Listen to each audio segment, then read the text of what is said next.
magnetic quantum number. Next ఏంటిది magnetic quantum number.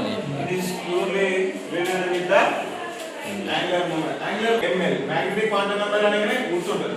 Okay magnetic ఏంటిది m magnetic అంటే m దానికి ఏంటిది l తోని రిలేటెడ్ కాబట్టి ఒకదానికి కూడా రిలేటెడ్ ఉందా లేదా ఎక్కడ ఉందా మనకు రాలేదు ఇవ్వరు కదా రాసుకోండి ఒక బుక్ పెట్టుకోండి బుక్ లో రాసుకోండి వెరీ గుడ్ ఆ రోజు చెప్పిన కదా ఏంటి సైంటిస్ట్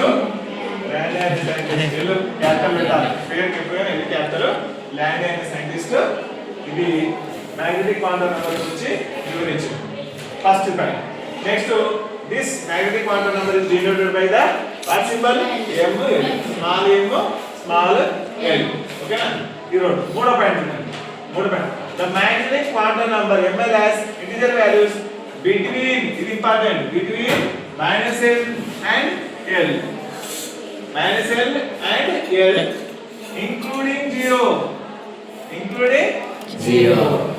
ఇక్కడ చూడండి -l 0 plus l plus l అంటే ఇంటిజర్స్ ఇవన్నీ ఇంటిజర్స్ మరి 0 మర్చిపోవద్దు ఇవి మధ్యలో ఉంటాయి okay the magnetic quantum number integer values ఎక్కడ ఉంటే ఎక్కడ ఉంటాయిరా -l 0 plus l ఇట్లా చెప్పాలి -l 0 plus l అక్కడ వరకు ఇంక్లూడింగ్ 0 ఉంది కదా ఇంక్లూడింగ్ అంటే లోపల and the certain values of l there are 2l plus 1 integer values of m and n values 2l plus 1 అన్నను ఉంటే అని చెప్తున్నాను 2l l అనేది ఎక్కడి నుంచి వచ్చింది సోమన్ ఫీల్డ్ ఎక్కడి వచ్చింది l వాల్యూ ఎక్కడి నుంచి వస్తది n వాల్యూ తో వస్తది l వాల్యూ ఎక్కడి నుంచి వస్తది n వాల్యూ నుంచి వస్తది ఓకేనా mn వాల్యూ ఎక్కడి నుంచి వస్తది అంటే l నుంచి వస్తది l లకే ఇల్లకి వస్తది ఇల్లకే ఇల్లకి వస్తది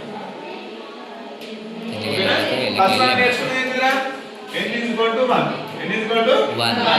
అప్పుడు l is equal to ఎంత అవుతది 0 వెరీ గుడ్ ఎందుకంటే దీని ఫార్ములా ఏంటిది n - 1 దీని ఫార్ములా ఏంటిది n - 1 ఏమైంది అప్పుడు 0 మరి ml ఏంటది ml magnetic quantum number ml formula ఏంటిది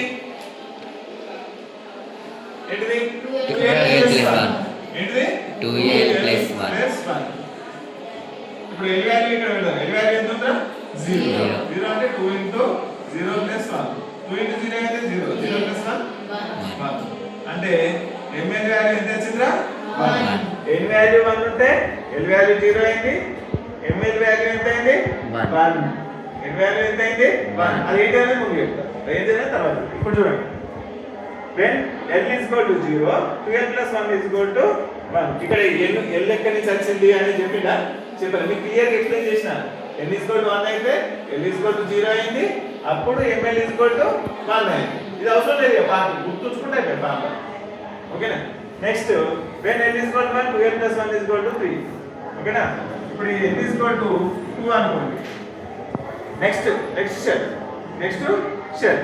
n is equal to 2 అయితే l is equal to ఎంత అవుతుందా 1 అవుతుంది very good ml is equal to ఎంత అవుతుంది ml is equal to ఇక్కడ l దగ్గర 2 ఎంత పెట్టాలి 1 పెట్టాలి 2 * 1 2 2 + 1 3 ఎంత అవుతుంది 3 ఇక్కడ అదే ఉంటుంది when l is equal to 1 2l + 1 is equal to 3 that means ml has 3 values ml ఇక్కడ ఎన్ని వాల్యూస్ ఉన్నాయి 1 వాల్యూ ఉంది ఇక్కడ ml ఉన్నాయి 3 వాల్యూస్ ఓకేనా this different this is values of namely -1 0 1 ఈ 3 ఆర్బిటల్స్ అనేది ఏ విధంగా వస్తేనే చెప్తాను చూడండి ఇక్కడ క్లారిటీగా మీకు ఒక టేబుల్ తర్వాత చెప్పేస్తాను ఎందుకంటే ఇక్కడ కన్ఫ్యూజ్ అయిపోతుంది మీరు ఇక్కడ వచ్చింది కదా దీని మీద చెప్తా ఇది చూడకండి ఓకేనా ml is equal to 1 first ఒక మనం బొమ్మ గీసుకుందాం ఇదేంటిది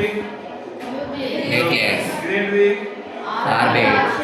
shell orbital shell very good ఈ షెల్ మీద ఒక సబ్ షెల్ ఉంటుంది ఏముంటది సబ్ షెల్ ఎందుకంటే ఇది n is equal to 1 కదా సబ్ షెల్ ఉంటుంది దీని మీద ఇట్లా సబ్ షెల్ ఉంటుంది సబ్ షెల్ అంటే ఏంటి l l is equal to ఎంత 0 l is equal to 0 అయితే ml మ్యాగ్నెటిక్ నంబర్ ఎంత ఉన్నది క్వాంటం నంబర్ ఎంత ఉంది 1 అంటే ఇక్కడ ఇందులో 1 మాత్రమే ఉంటుంది ఇది ఏముంటది ఇందులో 1 మాత్రమే ఉంటాయి. ఏంటి ఉంటాయి అంటే ఎలక్ట్రాన్స్. ఎన్ని ఎలక్ట్రాన్ సబ్ ఆర్బిటాల్స్. ఇవేంటి ఆర్బిటాల్స్. 1 ఆర్బిటాల్స్. ఇదేంటిది ఆర్బిటాల్స్.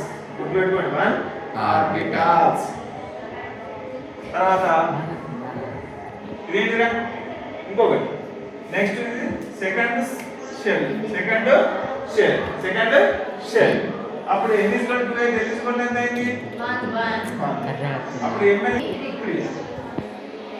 ml = ఎంత 3.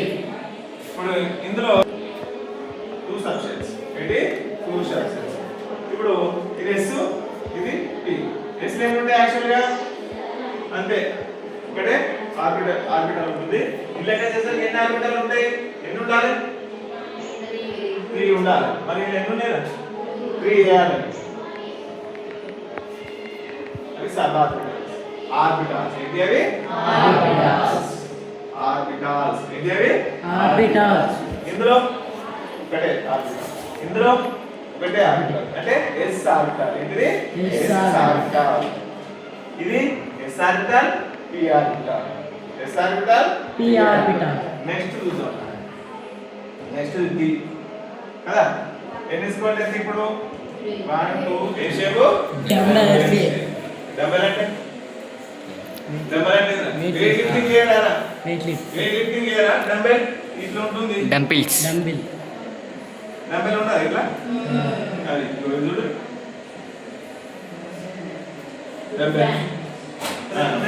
డంబెల్ షేప్ లో ఉంది. డంబెల్ షేప్స్ లో ఉంది. ఒక డంబెల్ రెండు డంబెల్. డబుల్ డంబెల్ అంటే రెండు రబ్బర్ బ్యాండ్లను ఇటు ఓవర్ పట్టుకొని ఏ విధంగా షేప్ ఉంటుందో ఆ విధంగా ఉండేది డబుల్ డంబెల్. చూడు YZ XZ XY X² - Y² Z² ఇట్లా రాసుకోండి. అవి షేప్స్ గుర్తుపెట్టుకోండి.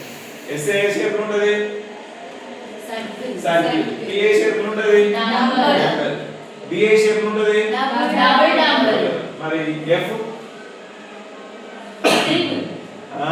కాంప్లెక్స్. ఏంటిది కాంప్లెక్స్ అంటే దాని షేప్ ఎట్లుందో చూడండి. చూస్తేనే కాంప్లెక్స్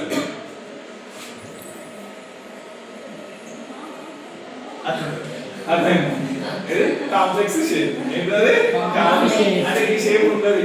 ఇది ఇష్టం ఉన్నట్టుంటది. దానికి ఎనర్జీ ఎక్కువ ఉంటది కదా. F అంటే ఎట్లుంటది ఎనర్జీ ఎక్కువ. ఇప్పుడు అన్నిటికంటే మీరు ఇప్పటివరకు నేర్చుకున్నారు S కి ఎక్కువ ఎనర్జీ ఉంటుందా P కా D కా F కా? దేనికి ఎనర్జీ ఎక్కువ?